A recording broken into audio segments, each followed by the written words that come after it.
शौहर की दूसरी शादी के दिन पहली बीवी फंक्शन हॉल पर पहुंच गई।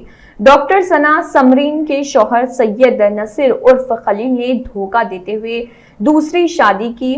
फिर डॉक्टर फंक्शन हॉल पर पहुंच गई और दूल्हा वहां से फरार हो गया।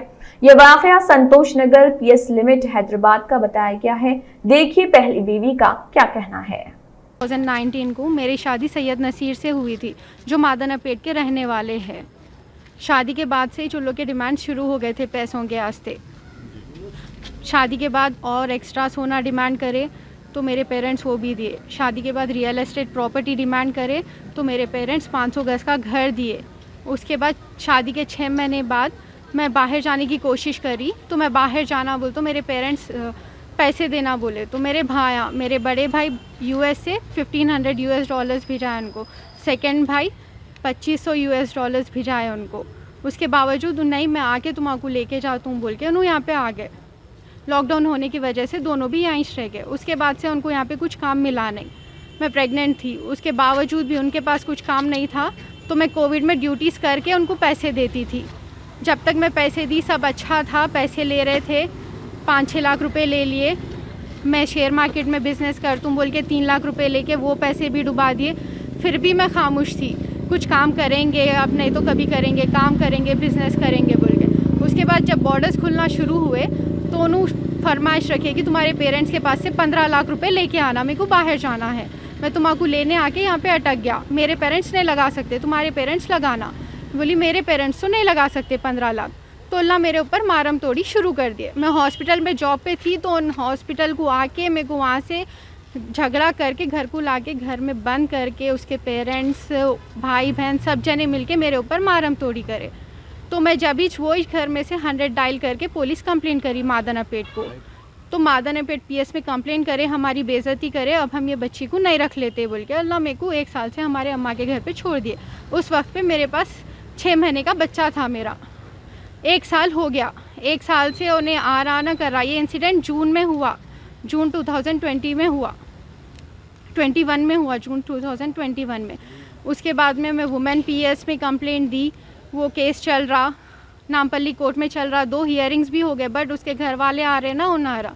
मेंटेनेंस केस चल रहा, उन आया बट नहीं मेरे पास लॉयर रखने के पैसे नहीं है, मैं लॉयर नहीं रख सकता बोल के बोला। लास्ट अगस्त में हुई थी वो हियरिंग, अगस्त की 18 को हुई थी। आया, अब उन्हें आज मेरे को 10 बजे मालूम हुआ कि उसका रिसेप्शन चल रहा हिल्टन फंक्शन हॉल में, उन्हें कल शादी कर लिया बोल के। अब मेरे पास 2 साल का बच्चा है, मैं 1 साल से उसका वेट कर रही हूँ। उन्हें आता आज नहीं तो कल सुधरेगा, उसको रियलाइज़ हुएगा मैं उसके साथ क्या करी, उसका बच्चा है बोल के। अब उन्हें दूसरी शादी कर लिया। अब मेरी ज़िंदगी का क्या, मेरे बच्चे की ज़िंदगी का क्या। उसके घर कैसा मालूम हुआ? हमारे मामू से मालूम हुआ। हमारे मामू उसको गाड़ी में जा रहे तो देखे, जब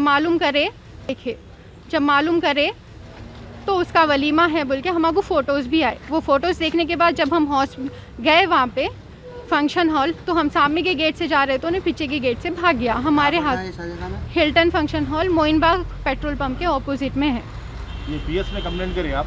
हाँ, अब आगे पीएस में कंप्लेंट करी मैं, संतोष नगर पीएस में कंप्लेंट करी। मेरे साथ फ्रॉड हुआ, मेरा डिवोर्स नहीं हुआ, कुछ भी नहीं हुआ। 1 साल से मेरे को अम्मा के पास छोड़ दे के उन्हें दूसरी शादी कर लिया। मेरे पास अब 21 महीने का बच्चा है, वो बच्चे की जिम्मेदारी कौन उठाना, मेरी जिम्मेदारी क्या।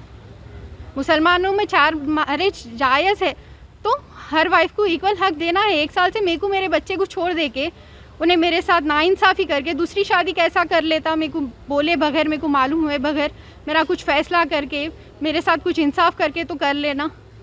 उसके घर वाले कैसा कराते, उसके घर वाले, उसके ताया जब बीमार थे, मैं एक डॉक्टर हूँ तो मैं उनको हॉस्पिटल में रिक्वेस्ट करके 2nd वेव में बेड दिलाई।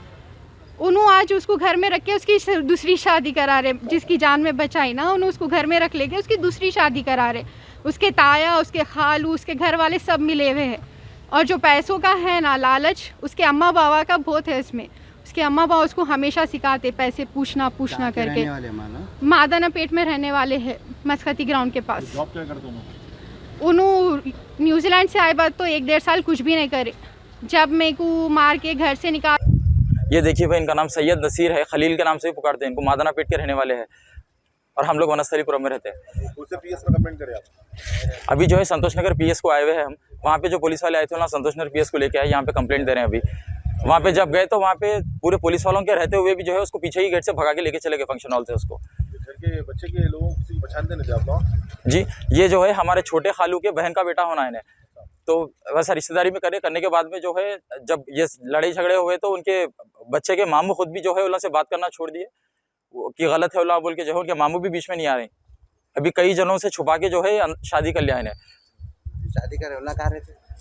उनका बच्ची वालों का कुछ आइडिया नहीं है। और उनके घर पे जब हम गए, जब जैसा हमको इत्तला मिली तो घर के पास पूरा अंधेरा है, कुछ नहीं है, रिश्तेदारों के घर पे रहते हुए शादी कर लिया। तो ये कब क्या टाइम पे मालूम हुआ आप लोगों को? हम लोग को 8:30 बजे के आसपास मालूम हुआ। तो जब हम उनके घर के पास गए तो वहाँ पे कोई नहीं मिला। तो फिर जब उनके रिश्तेदारों के घर के पास हम गए तो लोग तैयार होकर जब जा रहे थे तो रिश्तेदार जब फंक्शन हॉल को आए तो जब मालूम हुआ हमको कि अरे हाँ इसकी बोल के कन्फर्म हुआ हमको। तो फंक्शन हॉल में किसी से बात नहीं करी आप, रिश्तेदारों से? फंक्शन हॉल में जब हम जाने की कोशिश करें तो वहाँ से जो है बहस करके भगा दिया हमको, तो हम पुलिस स्टेशन को आए। तो नौशा दूल्हा कहाँ पे कब? जी, शादी खाने में दूल्हा था वहाँ पे? शादी खाने में दूल्हा था। हम जो है हमारे एक दोस्त साहब जाके अंदर से फोटोज और वीडियोस भी लेके आए उसके।